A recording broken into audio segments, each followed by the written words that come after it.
Diyos ko, kunyari ba kayo nagagalit kayo sa mga nangyayari sa Pilipinas, mga korupsyon, flood control, DPWH, lahat. Naku, huwag na tayong maglokohan. Hindi natin mahal ang Pilipinas. Tayo maglokohan, pwede. Sige, patutunayan ko ha, na hindi natin mahal Pilipinas. Okay. Ito ang mga umattend ng concert ni Lady Gaga. Yan.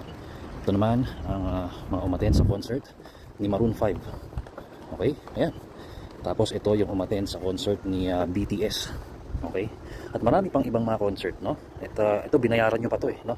Para umattend kayo doon, binayaran nyo, no? Ganito naman karami ang mga kumalampag sa building ng mga Diskaya at ng DPWH. Okay? So in short, huwag na tayo maglokohan. Hindi nyo mahal ang Pilipinas, puta, libre na nga lang yun di ba? Wala naman kayong gagawing masama di ba? Makikikalampag lang kayo, papaabot nyo lang ang galit at disapproval nyo sa mga nangyayari. Pero hindi, komportable lang tayo manood sa TV, di ba? Kunyari manonood tayo, after 20 minutes mag-Starbucks tayo, we will hang out with friends, kakain tayo ng dinner, wala lang. Bukas manonood ulit ng ABS-CBN, no? Ng Channel 7, magagalit ka kunyari. Pero wala, di ba? Lang yan, 200, yun lang yung mga kumalampag sa DPWH sa building ni Diskaya, yun lang. So please, okay, spare me. Hindi natin mahal ang Pilipinas. O baka itanong nyo, o bakit ikaw hindi ka nakikirali? Bakit nandyan ka? Wala ka doon? Ako aminado ako, hindi ko mahal ang Pilipinas, di ba? So hindi ako nagpe-pretend kasi I'm not angry enough to do something about it, di ba? Huwag na tayo mag-pretend.